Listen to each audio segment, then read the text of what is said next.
उन्हाळ्याचे दिवस असणे भरवणारा चिपळूणची छावणी राबत होती. खुद्द राजे येणार वाढत्याने साऱ्या छावणीत एकच आनंद उत्साह संचारला होता.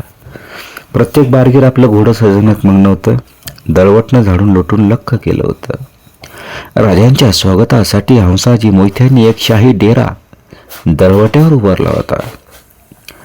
पायदळानं अस्वदलाने आपली कडपं स्वच्छ केली होती. प्रत्येकाने आपलं हत्यार तळपतं ठेवलं होतं. राजा कवा येतील याचा नियम नव्हता. हंसाजी मोहित्यांनी छावणीचे सारे अधिकारी बोलावून घेऊन त्यांना सर्व सूचना दिल्या होत्या आणि राजांच्या छावणीचं पूर्ण ऐश्वर त्यांच्या नजरेला यावं यासाठी सर्व परिश्रम घेतलं जात होतं.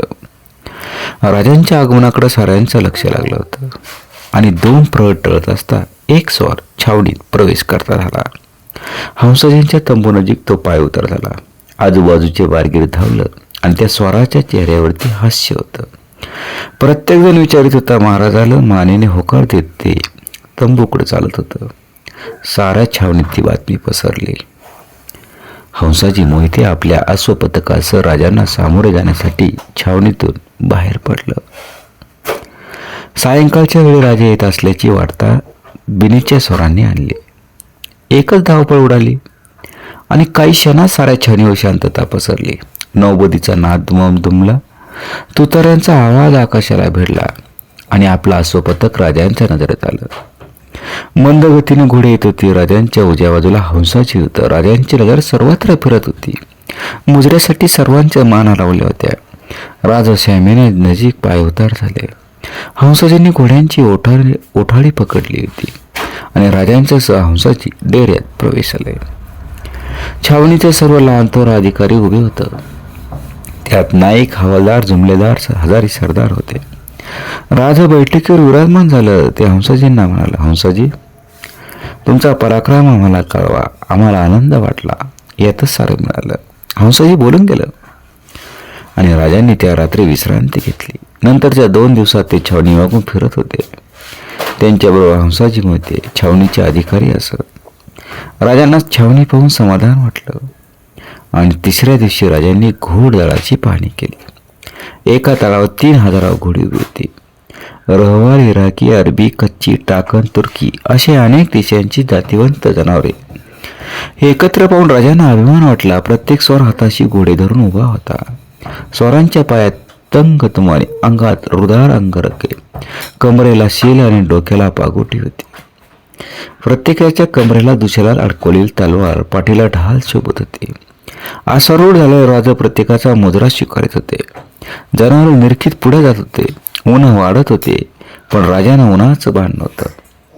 अचानक राजांनी आपल्या घोड्याचा कायदा ओढला आणि मुजऱ्यासाठी झुकलेला तरुण स्वराने मान वर केली. राजांची नजर त्याच्यावर खिळली होती. राजा त्याच्याकडे बोट दाखवी फुटफुटले. याचं नाव हंसाजी पुढे झालं पण ते बोलणार तोच राजांनी त्यांना इशारत केली. एकदम हंसाजीकडे वळून म्हणाले, हा रामजी पांगेऱ्याचा भाऊ ना? हंसाजी स्मितवदनाने म्हणाले, जी महाराज, आपली आठवण अचूक आहे. नाही हंसाजी, फार ढोबळ आहे. राजा अभिमानाने पांगेऱ्याकडे पाहत बोलले, हंसाजी, रामजींचा पराक्रम कोण विसरे? दिलेर खानाशी त्या तडपेने युद्ध करीत त्यांनी रणांगणी देह ठेवला, त्याला तोड नाही. ती आठवण आम्ही कशी विसरू? हाही तसाच पराक्रम आहे महाराज. बहलोर युद्धात आघाडीच्या वीरात हाही होता. मग अजून हा बारगिरात का ठेवलात?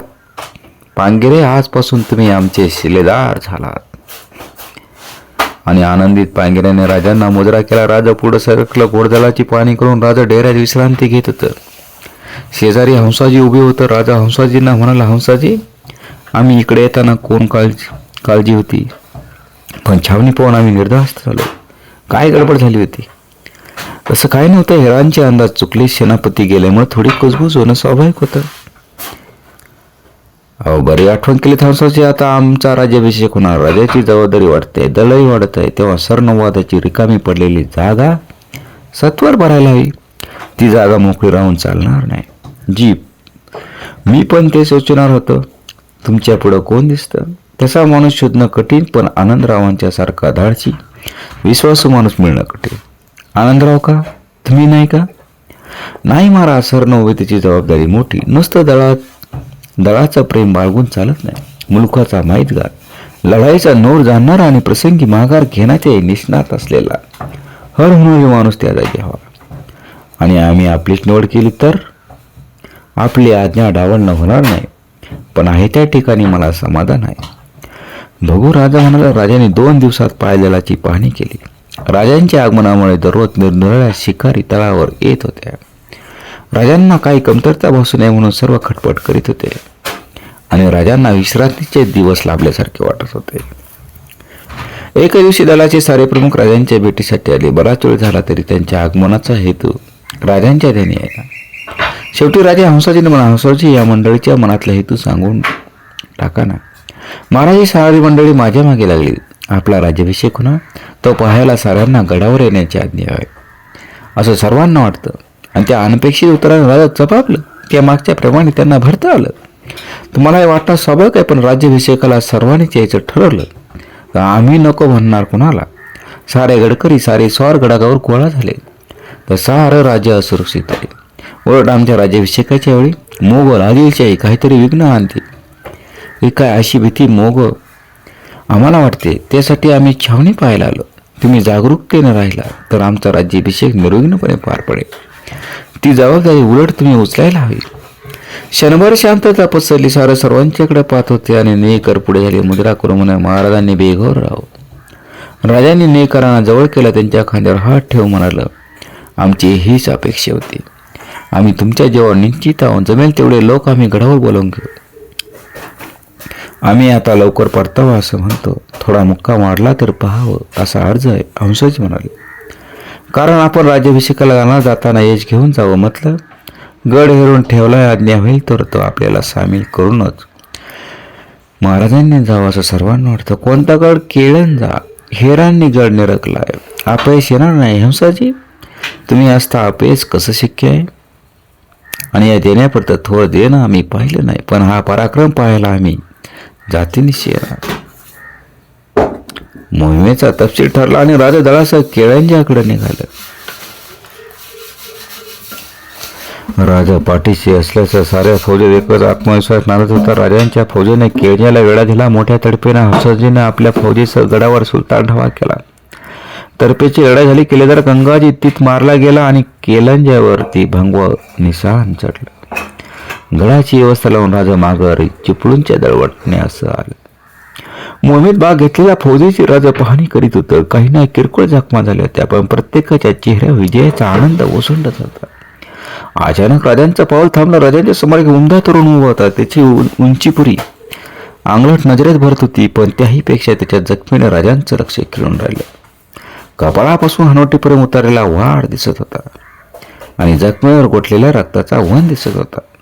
पण त्या वीराच्या चेहऱ्यावर हास्य होतं. राजासह मोडकं जाऊ नये म्हणून डोक्यावर मराठीशाही पागोटं त्यांनी घातलं होतं.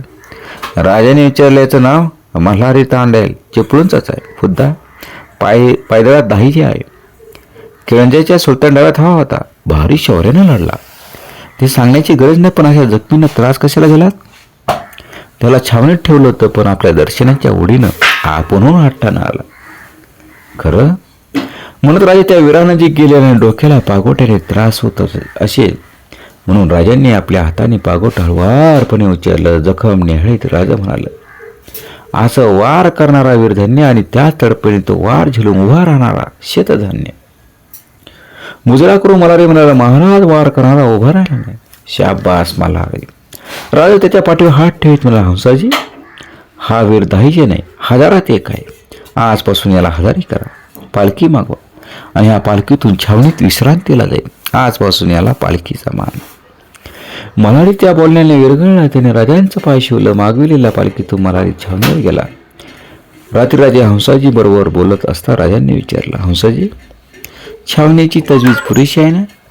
पावसाळी छावणी हलवावी लागेल असं वाटतं, कारण वैरंदानापणा कमी आहे. पण का? स्पष्ट बोलतो, क्षमा असावी. एवढी मोठी छावणी पण जुमलेदार कारकून द्यावं तसं लक्ष देत नाही.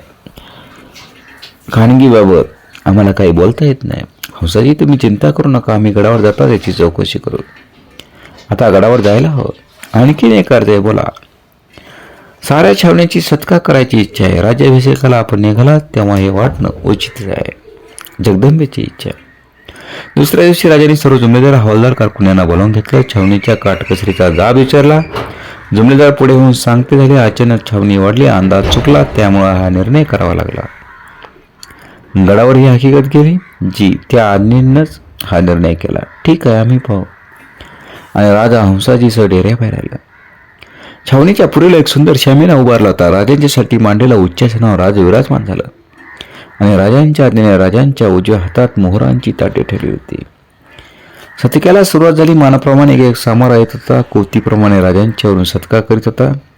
राजा प्रत्येकाच्या हातात एक होंड ठेवित होते आणि सायंकाळी सत्कार संपला.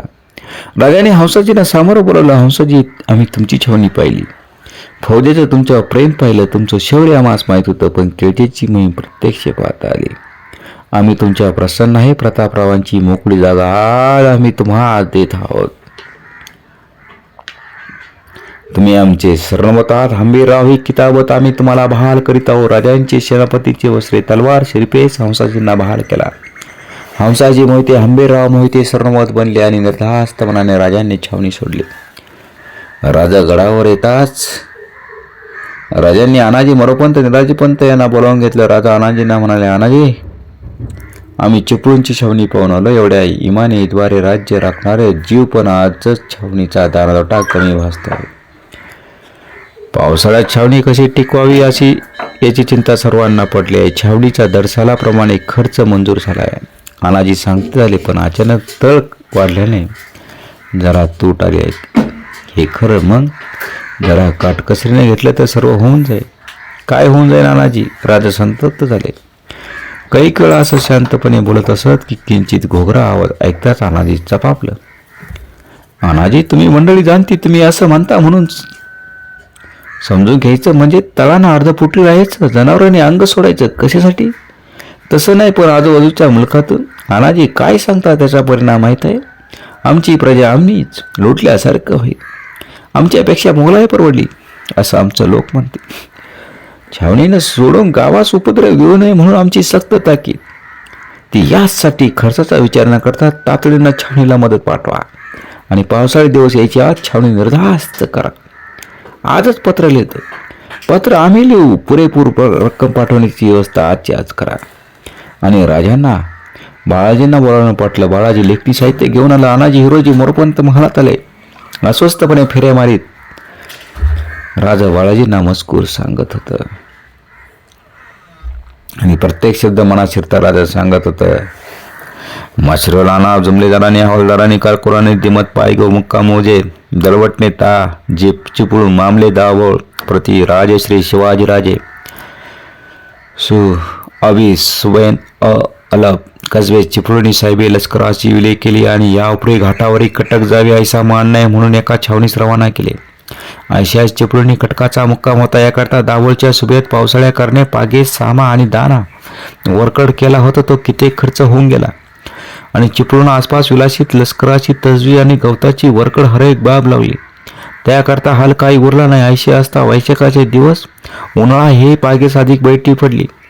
परंतु जरूर झाले त्याकरता कारकुनाकडून आणि गडकोडी गला असेल तो देवदूत जैशी तैशी पागेची बेगिमी केली आहे. यास तुम्ही मनास माने ऐसा दाना राती गवत मागा असेल तोवरी धुंदी करून चाराल. नाहीसे झाले म्हणजे मग काही पडत्या पावसात मिळणार नाही. उपास पडतील. घोडी मारायच लागतील. म्हणजे घोडी तुम्हीच मारली असे होईल व विलातीस तजवीज देऊ लागला. असेच लोक जपतील. कोणी कुणब्याचे देखील दाणे आणील. कोणी भाकर, कोणी गवत, कोणी फाटे, कोणी भाजी, कोणी पाले असे करू लागले. म्हणजे जी कुणबी घर धरून जीव मात्र घेऊन राहिले तेही जाऊ लागतील. कित्येक उपाशी मारायला लागतील. म्हणजे त्याला ऐसे होईल मोगल मुलकात आले त्याहून अधिक तुम्ही अशा तळतळाट होईल. तेव्हा रयतेची आणि घोड्याची सारी बदनामी तुम्हावर येईल. हे तुम्ही बरे जाणून शिपाई हो अगर पाऊ खलक हो. बहुत्यादी धरून वर्तणूक करणे. कोणी पागे सगर मुलखात गावोगावी राहिले असा त्यांनी रयतेस काडीचा आधार द्यायचा गरज नाही. आपल्या राहिला जगावून बाहेर पाया घालाय गरज नाही. साहेबी खजानातून वाटण्या पदरी घातली आहेत. ज्याला जे पाहिजे दाना हो अगर गुरेढोरे वागवी असाल त्यास गवत हो अगर फाटे भाजीपाले वरकड विकायला येईल ते रास घ्यावे. बाजारात जावे रास विकता नाही. कोणावरी जुलूम अगर ज्याची ती अगर कोणाशी कलागती करावायची गरज नाही. पागे सामा केला आहे. तो पावसाळा पुरतला पाहिजे अशा तजवीने दाना रातीब कारकून देत जातील.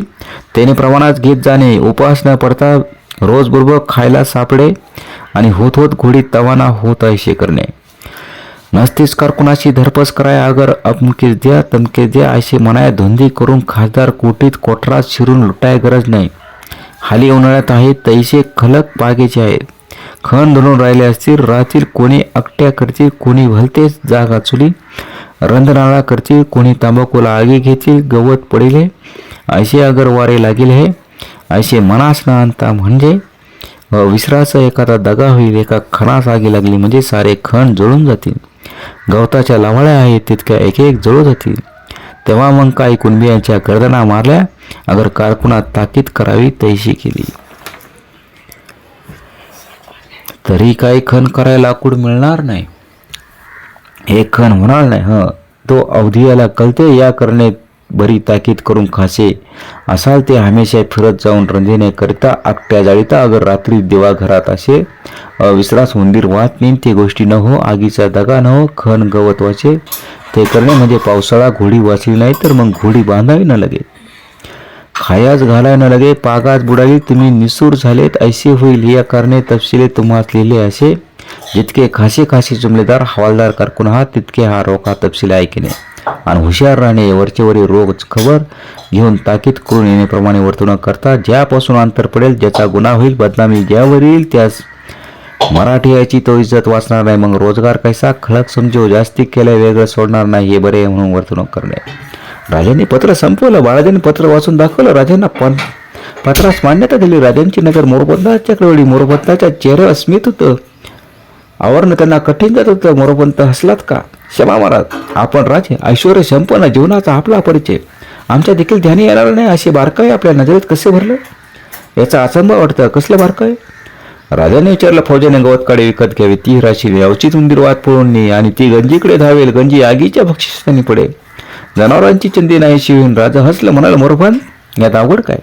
बालपणात आम्ही पुण्यात आलो तेव्हा नावाचा जहागीरदार होतो. दादूंच्या बरोबर आम्ही गाव वसवताना पाहिली. मासाहेबांच्यावर वाड्याच्या कट्ट्यावर सुटणारे खटले ऐकत आम्ही लहानाचं मोठं झालो आणि आमच्यामध्ये मावळ्यात तसं अंतर नव्हतं. नाही तर तानाजी बाजी जीवा शिवाय यासारखी सौंगडी आम्हाला लाभलेच नसते. आणि दादांच्या बरोबर आम्ही पुष्कळ शिकलो. दारिद्र्य सुद्धा उपभोगायला मिळालं. दारिद्र्य? आणाजी उद्गारलं. त्यात आश्चर्य कसल्या? निराजी पंतांना विचारा ना. आग्र्याहून आम्ही वैराग्याच्या विषयात आलो. संशय म्हणून राधायचं नाही. भिक्षा मागत रस्ते फिरायचं. कुणी वाढायचं, कोणी पुढचा रस्ता दाखवायचं. त्यावेळी मानवतेचं जे विराट रूप पाहायला मिळालं त्यात आम्ही सारच शिकलो आणि त्या अनुभवानं आम्ही शहाणे झालो. बाळाजी हे पत्र सत्वर पाठवण्याची व्यवस्था करा. अनाजी आमच्या हुकमानं कुचराय होऊ देऊ नका. अनाजी आणि निराजी पंत बाळाजींच्या सभाला बाहेर पडलं. राजांच्या एका नव्या रूपाची त्यांना ओळख घडली होती आणि एक रयताचा राजा खऱ्या अर्थाने सर्वांसमोर उभे राहिले होते.